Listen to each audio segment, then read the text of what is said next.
2022년도 첫 달이 지나고 이제 두 번째 달의 첫 주일이 되었습니다. 연일 이어지는 코로나 오미크론 변이의 확산은 우리의 마음을 많이 무겁게 하고 우리의 생활과 삶을 위축시키기에 충분합니다. 오늘 현재 기준으로 전국적으로는 4만 명 정도의 확진자가 나와 있고 또 각 지역별로 연이어 확진이 이어지고 있음을 뉴스를 통해서 보게 됩니다. 그러나 한편으로 다행한 것은 중증 환자는 200명 선을 전국적으로 넘어서지 않고 있음은 다행이라 여겨지기는 합니다만, 그럼에도 불구하고 우리 주변에서 변이 확산, 확진이 전파가 일어나고 있음을 우리가 보고 있는 것은 결코 마음이 편치는 않습니다. 일부에선 이 같은 상황의 지속이 이어지다가 이달 말과 3월 정도에 전국적으로 한 10만 명 정도의 확진자가 일어날 것이라는 예측을 내놓고 있습니다. 외국의 사례를 보고 있습니다만은 특별히 오미크론 변이의 특성도 있겠고 또 방역과 백신 접종이라고 하는 최소한의 안전장치로 인해서 중증 환자가 더 늘어나지 않고 있다라는 낙관적인 견해를 펴기도 합니다. 그래서 이 숫자의 정점이 찍히고 나면 그 다음부터는 감소하여 아마도 계절성 독감으로 올 가을과 겨울을 보낼 수 있지 않을까라는 예측을 내놓고 있습니다. 하지만 어느 것도 정확하고 어느 것도 분명하다라고 말하기에는 어렵습니다. 오늘도 이곳 예배당에 예배의 자리에 나오시지 못한 몇몇 가정들의 연락을 받았습니다. 삶의 주변의 자리에서 확진자와 밀접 접촉으로 또 동선이 겹치는 바람에 오늘 부득이하게 온라인으로 예배를 드리고 계시는 가정들이 있습니다. 이처럼 우리의 삶의 주변에 예측 불가능한 전염과 전파가 일어나고 있는 것, 우리는 우리의 삶을 그 어느 것도 예단하고 또 예측하기에는 불확실한 시대를 살아가고 있음을 다시금 느끼게 됩니다. 새해가 시작되고 한 달이 지나 이제 두 번째 달의 첫 주일이 되었는데 이렇게 생각해 봅니다. 우리가 지금까지 살아온 날들, 우리의 삶을 두고 한번 생각해 보죠. 그저 내가 열심히 살면, 최선을 다해 살면 그거면 되지 않을까. 그런데 조심스럽게 이런 생각이 듭니다. 내가 열심을 다하고 내가 조심하고 내가 최선을 다해도 그것만 가지고 안 되는 것이 있다라는 것을 새삼 느끼게 되고 생각하게 된다는 것입니다. 그래서 인생의 의미, 그 인생의 의미를 새롭게 발견하고 깨닫게 되는 것에는 하나님이 도와주셔야 한다라는, 따라합시다. 하나님이 도와주셔야 합니다. 자, 이와 같은 신앙의 진리가 세상을 살아가는 평범한 이치로 다가옴이 오늘을 살아가는 우리의 삶에서의 생각입니다. 내가 최선을 다하고 내가 열심을 다하고 내가 조심한다고 해서 다 되는 것은 아니다. 하나님이 도와주셔야 한다. 하나님이 도와주셔야 한다. 이것이 신앙적 진리잖아요. 이 신앙적 진리가 삶의 평범한 이치로 다가와야 합니다. 신앙은 삶에서 이루어져야 돼요. 그래서 신앙이라고만 말하지 않고 신앙생활이라고 말합니다. 신앙생활. 하나님이 도와주셔야 한다. 지금도 그렇습니다.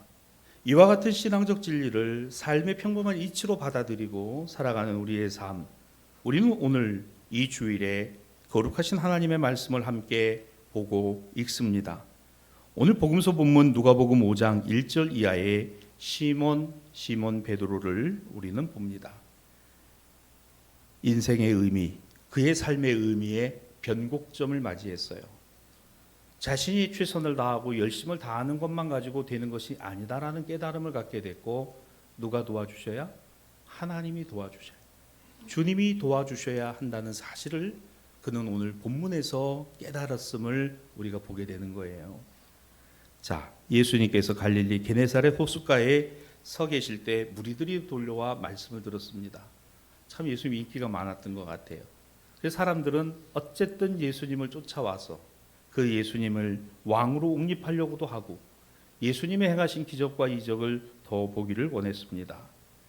자, 그런데 주님이 하신 것 다른 것 안 했어요. 누가복음 5장 1절로 2절에 무리가 몰려올 때 주님은 하나님의 말씀을 전하시고 무리들은 하나님의 말씀을 들었다 이렇게 표현하고 있습니다. 하나님의 말씀을 들었다. 말씀을 전하시던 예수님, 그리고 그 말씀을 전하시기 위해서 이제는 그 게네사렛 호수, 갈릴리 호수의 배 두 척, 그 중에 한 배에 오르셨는데 마침 그 배가 누구의 배예요? 시몬의 배였습니다. 시몬 베드로의 배였던 거죠. 밤이 새도록 수고하여 갈릴리 게네사렛에서 고기를 잡고자 했으나 그날따라 빈 그물로 돌아와 이제 그물을 씻고 있는 바로 그 배. 그 배에 오르신 예수님이 당신에게 나온 무리들에게 하나님의 말씀을 전하시는 장면을 머릿속에 그려보시기를 바랍니다. 얼마나 지났을까? 그렇게 말씀을 전하신 예수님은 곧바로 그 배의 주인, 함께 타고 있던 시몬에게 이렇게 말씀하세요. 얘야, 저 호수 깊은 데로 가서, 가장 깊은 곳에 가서 그물을 내려 고기를 잡으라. 갈릴리 게네사렛, 그렇습니다. 지역에서 이쪽에서 보면 게네사렛이라 불리우고 이쪽에서 보면 갈릴리라 불리우는 바로 그 호수. 주변 둘레로만 53km 정도 되는 크기입니다. 이쪽 끝에서 저쪽 끝을 보면 끝이 보이지 않아요. 마치 뭐처럼 보이느냐? 바다처럼 보입니다. 그래서 지금도 이스라엘 사람들, 유대인들은 갈릴리를 호수라 부르지 아니하고 바다라고 부릅니다. 그만큼 커요. 가장 깊은 곳의 수심은 250m 정도가 됩니다. 물론 지금부터 2000년 전에 예수님 당시에 이 호수가 더 컸을는지 아마도 더 컸겠죠. 지금은 물의 수량이 점점 줄어 있다 하니까요. 이 갈릴리의 물이 어느 정도의 담수 능력이냐 하면 지금 이스라엘 전 국토에서 물을 먹는 사람들의 75%의 물을 이 갈릴리 호수가 감당하고 있을 정도의 수량을 갖고 있습니다. 가장 깊은 곳에 가서 그물을 내리라. 자, 이 말씀이 전해질 때 우리는 시몬의 반응을 보게 돼요. 자, 5절이에요. 시몬이 예수님께 이렇게 말합니다. 선생님, 우리가 밤이 새도록 수고하였으되 잡은 것은 없습니다. 그러나 내가 선생님의 말씀을 의지하여 가서 그물을 내리리이다.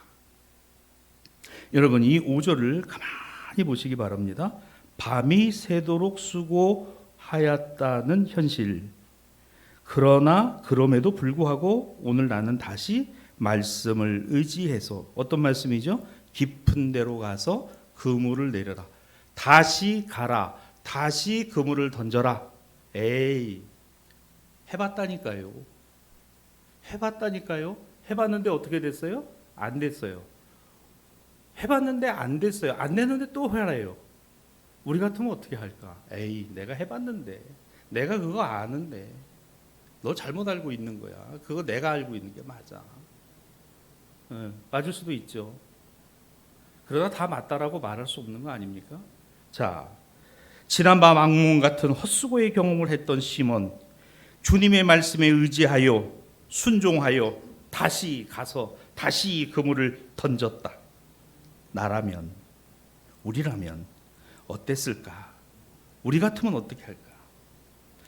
밤새 그물을 내렸지만 잡은 고기가 한 마리도 없는 헛수고의 경험이 있었음에도 불구하고 순전히 예수님의 말씀을 듣고 다시 갔습니다. 다시 그물을 던졌습니다. 이건 다르게 설명이 되지 않아요. 딱 한마디로 이렇게 설명됩니다. 시몬은, 베드로는 누구를? 예수님의 무엇을? 말씀을, 그의 경험과 그의 지식과 그의 인식을 뛰어넘는 것으로 믿었다는 거예요. 여러분, 우리가 오늘 하나님의 말씀을 의지하고 하나님의 말씀을 믿는다는 것은 나의 계산식과 방정식과 그리고 계획과 수치를 종합해 보니 맞다가 아닌 거예요. 안 맞아요. 안 맞을 때가 많아요. 안 맞습니다.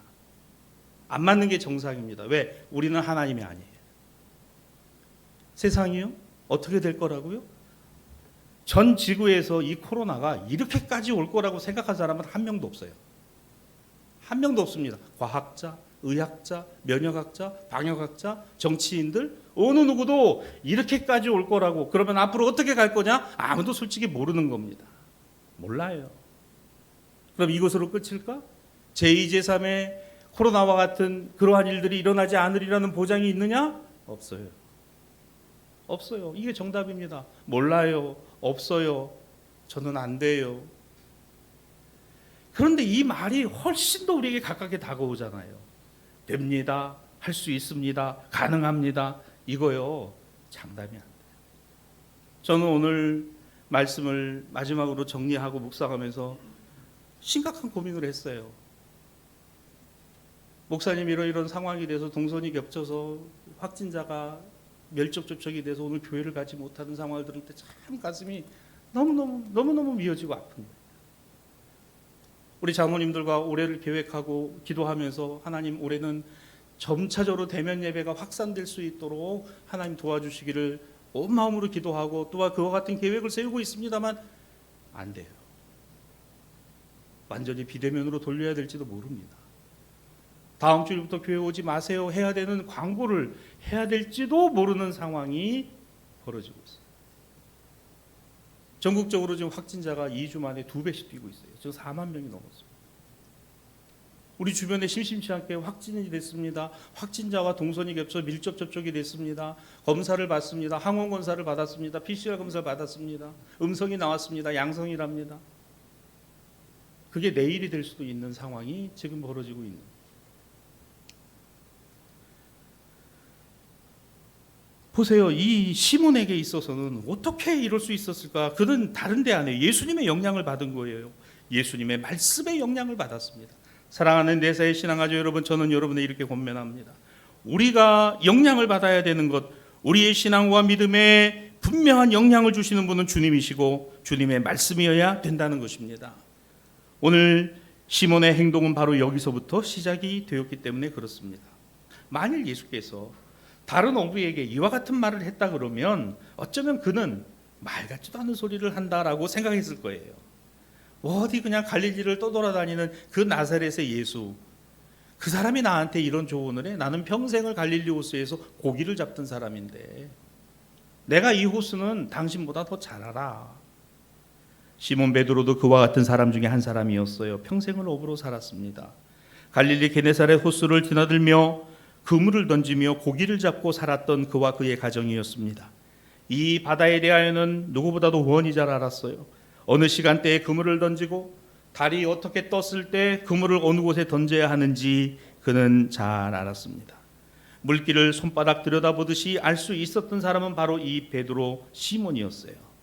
그런 그에게 자신이 들어본 바, 자신에게 들려온 소문에는 나사렛의 목수의 아들이요 오랜 시간 목수로 살았을 예수라는 사람의 조언이 저 깊은 데로 다시 가서 그물을 다시 던져라. 4절 말씀에 이 말씀이 던져졌어요. 야, 이게 이상하지요. 그런데 이 시몬은 어떤 행동을 합니까? 그대로 했다는 거예요. 이유가 있을 겁니다. 우리는 본문 5장 1절부터 보았습니다마는 이 누가복음 5장 앞에 4장을 보면 나사렛에서 배척을 받으시고 고향에서 배척을 받으시고 죽을 뻔하신 예수님이 어디로 옮겨가시냐면 가버나움을 가십니다. 가버나움도 바로 이 갈릴리 주변의 마을 중에 하나예요. 가버나움 회당에 들어가서 더러운 영을 쫓아내시고 그리고 이어 나타나는 내용이 있어요. 누가복음 4장 38절로 39절입니다. 가버나움 회당에서 나오신 예수님이 곧바로 어딜 가시냐면요, 시몬의 집에 가셔서 이 시몬의 장모의 열병을 고쳐주시는 일이 일어나요. 그렇죠? 이 고쳐주시는 일이 그곳으로 끝난 게 아니라 시몬, 이 베드로의 장모는 39절 하반절에 보면 여자가 곧 일어나 그들에게 수종드니라, 이 수종이라는 단어가 나와요. 예수님의 제자가 된 겁니다. 여제자가 된 거예요. 이름은 나오지 않아요. 이걸 누가 보았어요? 사위인 베드로가 본 겁니다. 시몬이 봤어요. 여러분의 가정 속에서 주님이 행하신 일을 보세요. 보시기 바랍니다. 여러분의 자녀들 가운데 생업 속에서 주님이 하신 일을 기억해 보시기를 바랍니다. 자, 여기에 시몬이 있었습니다. 그는 예수가 누구인지, 어느 고을 출신인지, 어떤 사람인지 소문을 들었어요. 소문을 들은 것과 그가 본 예수는 나의 장모의 아픔을 고쳐주신 능력의 주님이셨던 거예요. 그걸 보았습니다. 직접 확인했습니다. 예수님에 대한 전적인 신뢰가, 믿음이 오늘 시몬에게 있었어요. 그래서 오늘 5장에 들어와 물고기가 잡히지 않았던 바로 그 밤에 밤새도록 자신이 최선을 다해서 그물을 던지고 또 이 일을 했지만 한 마리도 잡지 못하고 돌아온 그에게 다시 가서 깊은 데에 가서 그물을 던져라, 여기에 이견을 달지 않았습니다. 왜? 주님의 말씀이니까. 주님의 말씀. 사랑하는 신앙가족 여러분, 여러분의 가정 속에 행하신 주님을 찬양합니다. 여러분의 자녀와 생업의 일을 도우신 주님을 찬양하십시오. 여러분 모르시겠어요? 주님이 어떻게 도우시고 어떻게 역사하셨는가 한번 곰곰이 생각해 보세요. 정말 여러분의 계획과 생각대로 된 겁니까? 내가 최선을 다했기 때문에, 내가 열심을 다했기 때문에 얻어진 결과입니까? 때로는 낭패와 실망을 보고, 때로는 고통에, 때로는 힘겨운 삶을 살아가는 삶의 그 멍에를 벗어버리기 위해서 얼마나 발버둥치고 그렇게 살았는데, 그런데 그것으로 해결된 게 아니라 내가 알지 못하는 부지불식간에 주님의 손길이 나를 어루만지고 주님이 요모조모 일을 합력하여 선을 이루게 해 오셨다라는 사실이 고백되어진다면 우리는 주님의 능력을 보고 있는 거예요. 주님이 하고 계심을 보는 겁니다. 이 질병 떠나가는 거요, 주님의 말씀 한마디면 끝날 수도 있다고 저는 믿습니다. 그런데 왜 우리는 여기서 여전히 신음하고 고통스러워하며 기도하고 있는가? 주님이 우리에게 말씀하고 있는 것이 무엇인가를 우리는 보는 것입니다. 교만하지 아니하고 모든 것에 전능하심이 하나님의 손길에 있다는 것을 교회가 다시금 깨달아야 하고 그리스도인들이 믿어야 한다는 사실입니다. 한국 교회가 부흥의 가도를 달려오는 그 여정 속에 우리 교회 안에 들어와 있었던 반신앙적이고 그리고 신앙과 믿음이 아닌, 하나님 아닌 것에 대한 교회의 굴종과 순종들이 있지는 않았을까를 다시금 생각해 보는 때이기도 합니다. 사랑하는 신앙가족 여러분, 주님은 하필이면 그 배에, 시몬의 배에 오르셨어요. 거기서 무리들을 향하여 말씀을 전하셨습니다. 그리고 그 배의 주인인 시몬에게 다시 가서 다시 그물을 던지라 말씀을 하십니다. 주님을 향한 신앙과 믿음이 어디에서 시작되었고 어떻게 이어져야 했는가를 우리는 생각해야 합니다. 혹 이렇지 않습니까? 에이, 세상 일은 그래도 내가 더 잘 알아. 그래도 내가 세상을 살아가는 방식은 더 잘 알아. 신앙은 신앙이고 세상에서 살아가는 방식은 내가 더 맞는지도 몰라. 내가 경험한 것이 훨씬 더 맞을 수도 있어. 에이, 성경 말씀은 옛날 얘기잖아. 예수님 때 얘기인 거고 이사야 때 얘기인 거지. 지금에 무슨 관계가 있겠어. 사도 바울 시대 때나 맞는 이야기지. 정말 그런 겁니까? 시대는 달라졌어도 사람은 변하지 않아요. 사람은 달라지지 않습니다. 하나님은 환경과 조건을 바꾸시는 것만이 아니에요. 사람을 통해 역사하셔요. 하나님이 그 사람을 만지시고 그 사람을 만드셔서 하나님의 일을 이루어 가시는 것이 하나님의 역사입니다. 완벽해서 완전해서 다 갖춰지고 채워졌기 때문에 아니에요. 부족하고 연약하지만 하나님의 도우심을 구하고 붙드는 사람들을 매만지시고 그 손을 붙들어 주시고 그 다리에 힘을 주시고 그 머리에 지혜 있게 하시고 그 하나님의 손길을 경험하게 하심으로 감당케 하시는 게 하나님의 방식이더라고요. 사랑하는 여러분, 우리는 부족하고 연약합니다. 여기 이 시몬이 완벽하고 완전하여서 오늘 주님의 이 은혜를 입었다고 생각합니까? 그렇지 않습니다. 세상 일이기 때문에 물고기를 잡는 것이 어쩌면 우리는 그와 같은 생각을 할 수도 있어요. 야, 물고기를 이렇게 많이 잡아서 그 물이 찢어질 만큼 잡았으면 얼마나 많은 돈을 벌었을까? 많은 돈을 벌었을 겁니다. 그런데 그것이 인생의 목적이고 그것이 정말 그 인생의 최종적인 순간일까요? 신앙은 세상의 일을 넘어서는 하나님을 향한 전적인 믿음을 바탕으로 합니다. 물고기를 잡는 것이 다라는 인생이 비록 절망의 상황을 만난다 하더라도 이겨낼 수 있는 이유는 신앙과 믿음은 우리의 인생을 새롭게 만들기 때문입니다. 우리의 가치관을 새롭게 바꾸기 때문입니다. 물고기 많이 잡아 돈을 많이 버는 것 대단히 중요한 일이에요. 그러나 더 중요한 일이 있습니다. 그것에 만족함으로 머물러서는 안 되는 것이 우리의 인생이라는 것입니다. 많이 잡은 날도 있고 한 마리도 못 잡을 때도 있어요. 때로는 그와 같은 물고기를 잡는 것이 어려울 수도 있습니다. 과거에 섬에서, 저 서해안 섬에서 목회하던 저희 동기 목사님이 그런 이야기를 해요. 서해안의 유명한 몇몇 섬들의 교회들, 그 교회들은요, 이 어록이가 되면 주일날 교회를 안 오신대요. 왜냐하면 고기 잡으러 가야 돼서. 그래서 이 본문의 설교를 하면 정말 죄책감이 든다는 거예요. 그뿐만이 아니에요. 아마 아실 거예요. 이 풍어를 기원하기 위해서 용왕님께 제사를 지내고 배를 띄우고 온갖 깃발들을 달아서 배를 출항을 시킬 때 거기에 장로님도 계시고 권사님도 계시고 집사님도 계시고, 자, 그럴 때마다 이 마음이 너무너무 힘들대요. 너무너무 힘들대. 그렇게 해서 되는 게 아닌데, 물길을, 바람을 용왕님이 주장하셔서 고기들을 몰아주시고, 그래서 고기를 많이 잡아서 만선을 해. 목사님, 그렇게 만선이 돼야 내가 11조도 하고 헌금도 할 거 아니냐고 또 이런대요. 마음이, 사랑하는 여러분, 그게 인간이에요. 왜 무속을 의지하고 왜 주술을 의지하겠어요? 얼마나 대통령이 되고 싶으면 저럴까? 그런 걸 보고서 교회가 한마디 말도 안 하는 이게 정상입니까, 여러분? 살아계신 하나님, 돌아오는 수요일 예배 여러분 꼭 유튜브로 들으시기 바랍니다. 보시기 바랍니다.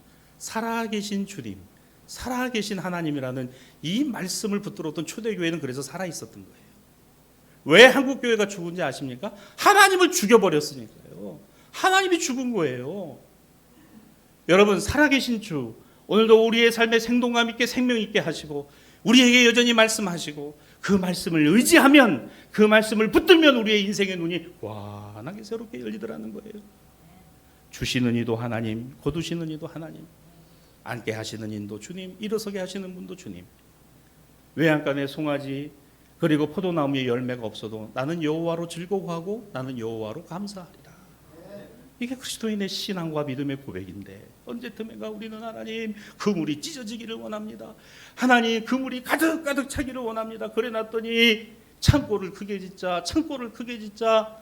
얘야, 내 영혼 오늘 하나님이 데려가면 이것이 누구 것이 되겠느냐? 주님의 말씀이 안 들려온다는 거예요. 여러분, 오늘 이 시몬이 가만히 보십시오. 오늘 여기에 물고기를 많이 잡아서 엄청난 부를 육족했다, 그것을 누렸다, 그것으로 기뻐했다가 아니라는 것입니다. 신앙과 믿음은 눈으로 보고 머리로 깨달은 것을 가슴으로 소화해요. 그 결과를 온 인격을 통해서 실천해 가는 것이더라는 겁니다. 이게 무슨 말입니까? 신앙과 믿음이 저 멀리 있는 게 아니라 오늘 내 가운데 있어야 돼. 왜? 주님이 내 안에 계시니까. 살아계신 주님, 부활의 주님, 생명의 주님, 능력의 주님. 나는 할 수 없어요. 내가 최선을 다하고 내가 아무리 계산하고 내가 계획한다 하더라도 안 되는 게 세상의 일이고 환경이고 조건이라면 나는 주님을 의지하고 주님의 말씀을 의지합니다. 얘야, 힘들지? 그래도 다시 일을 해야지. 그래도 다시 기도해야지. 그래도 다시 말씀 봐야지. 여러분, 이 같은 말씀이 들려오고 있다면 주님이 나를 사랑하시며 내가 주님의 자녀라는 증거입니다. 다시. 저는 오늘 이 말씀에서 게네사렛 갈릴리 호수에 나아가 시몬에게 더 깊은 곳에 가서 그물을 던지라고 말씀하신 주님의 이 말씀 앞에, 시몬아, 다시 가라. 다시 가서 던져라. 우리가 기억해야 할 것이 바로 이것입니다. 나의 신념과 지식이, 그리고 내가 갖고 있는 모든 것들이 주님 앞에서 아무것도 아니더라는 거예요. 나에게 남는 것이, 그 모든 것이 아무것도 아닌 순간 주님만이 나의 모든 것이 되는 줄 믿습니다. 사랑하는 성도 여러분, 내가 가진 것에 의미가 있다면 주님이 아무것도 아닌 거예요. 그러나 내가 가진 모든 것이 의미가 없는 그 순간 주님만이 나의 의미가 되더라는 거죠. 주님만이 나의 힘이 되시더라는 겁니다. 매일 크고 작은 선택을 하게 됩니다. 주님은 우리에게 실패했다고 뭐라 하지 않으세요. 낭패와 실망을 당한 우리들을 여전히 내다보시며 그래도 다시 일어서라, 다시 일어나라, 다시 가라, 다시 그물을 던지라. 사랑하는 여러분, 우리가 기도하며 이 코로나 상황, 이와 같은 극심한 이와 같은 힘겹고 어려운 상황 속에 우리의 머릿속에 우리의 비전이, 하나님이 우리에게 주시는 꿈이 사라지지 않기를 주님의 이름으로 축복합니다. 하나님 아버지, 다시 교회가 부흥케 하옵소서. 다시 강단이 부흥케 하옵소서. 다시 우리 교회가 부흥케 하옵소서. 이거 누가 하실 거예요? 주님이 하실 거예요. 아무리 계산해봐도 안 되잖아요. 아무리 해봐도 안 되잖아요. 에이, 해보니까 안 되는 거야. 해보니까 필요 없어. 해보니까 소용없는 거야. 아닙니다. 다시 가서 그물을 던져라. 시몬 베드로는 바로 이 말씀을 의지해요 갔습니다. 사랑하는 신앙아 여러분, 우리가 주님의 말씀을 의지하면 우리 자신의 방법이 다가 아닌 것을 알게 되는 겁니다. 다시 열정을 품고 도전할 용기와 힘을 갖게 되는 것입니다. 주님을 따르겠다는 다짐과 결단의 사람을 만드시기 위해 오늘도 가만히 내가 알든 모르든 부지불식간에 우리 인생의 배에 오르신 주님을 봅니다. 그러며 우리 인생의 배에서 말씀하심을 듣게 됩니다. 말씀을 의지하려면 주님을 바라보십시오. 그리고 주님의 말씀을 들으십시오. 그러면 말씀을 의지하게 됩니다.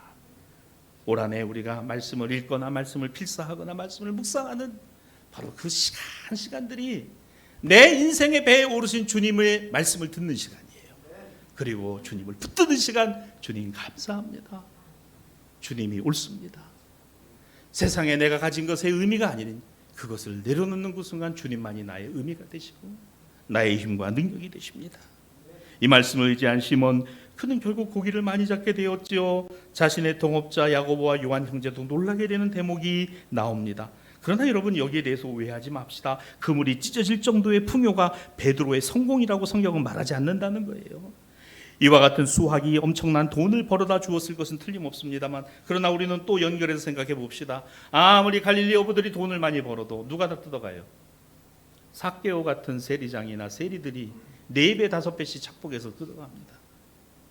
뜯어가요. 기업하시는 분들이 제일 무서운 사람들은 경찰도 아니고 검찰도 아니래요. 제일 무서운 사람들이 세무서 직원들, 국세청. 최근에 한 공중파 방송에서 그 국세청 이야기를 드라마로 하고 있는 것을 봅니다만, 기업하는 분들이 제일 무서운 게 이 세금 때리는 사람들. 문재인 정부의 실패 가운데 저는 가장 뼈아프게 생각하고 안타깝게 생각하는 것이 경제부총리 잘못 뽑았어요. 말도 안 되는 소리를 하고 앉았어요. 국가 세수가 이렇게까지 오차를 가지고서 몇십조, 몇백조 원이 지금 몇십조 원이 남아 있다는 거 아니에요? 2번이나 계산을 잘못해가지고 그래서 그랬다고 사과를 하고 앉아 있습니다. 도대체 대통령이 무슨 생각을 갖고 이런 사람을 경제부총리를 세웠는지 이해가 안 되는 거예요. 지금 정부가 40% 지지율을 유지하고 문재인 정부가 그것에 만족하고 있다면 이 정권은 끝난 겁니다. 소상공인들이 피눈물을 흘리고 기업이 넘어지고 있는데 지지율에 연연해서 그거 가지고 외국 나가서 무기 팔았다고 자랑하고 앉아요. 기가 막히고 안타까운 일이, 오늘도 몇 사람이 목숨을 끊는지 몰라요. 그 돈을 풀어야 될 거 아닙니까? 이해가 안 되는 거예요. 어이가 없고 이해가 안 되는 정도. 도대체 대통령의 지지율이 그게 뭐가 그렇게 중요해서 이제 임기 한 달 남은 대통령이 그 지지율 유지하고 외국 나가 버리고 잘했죠. 무기 팔아와서 2조 원씩 수입을. 그거 자랑하고 홍보하기 전에 지금 국가 세수로 그렇게 많은 돈을 갖고 있는데 그거 풀지 아니하고 소상공인들이 저렇게 죽어가고 앉았는데 방역 자랑하고 앉아있고, 백신 주사 맞았다고 해서 코로나 뚫린다는 거 다 알고 있는데 이 자리에서도 고민하시는 분들 얼마나 많아요. 내가 3차를 맞아야 되나 맞아야 되나. 참 안타깝고 어이가 없는 거예요. 어이가 없어요. 지금이라도 그 돈을 풀어서 소상공인들을 살 수 있도록 해줘야 될 거 아닙니까? 세금 잘못 걷은 게 더 걷은 거예요. 더 걷어가지고 그거를 지금 저렇게 싸는 거예요. 베드로가 고기 많이 잡았어요. 그물이 찢어질 정도로 잡았어요. 돈 많이 벌었겠죠. 삭개오를 비롯한 세리들이 얼마나 많은 돈을 뜯어갔겠어요. 여전히 갈릴리 어부들은 가난했어요. 여전히 힘들고 어려웠어요. 여러분, 그 시대의 경제 상황과 오늘의 경제 상황이 다를까? 성경은 그렇기 때문에 그게 성공이라고 말하지 않는다는 거예요. 주님이 있느냐 없느냐인 거예요. 여러분, 한국교회가 세상을 바라보면서 가슴을 치며 통탄할 때 우리에게 위안이 되시고 힘이 되시는 분은 주님이시더라는 거예요. 정당이 아닙니다. 정치인이 아니에요. 권력자가 아니더라고요. 주님이시더라는 거예요. 얘야, 힘을 내라. 다시 일어서라. 다시 그물을 던져라. 다시 말씀 봐라. 다시 기도해라. 다시 예배드려라. 다시 하나님 앞에 서라.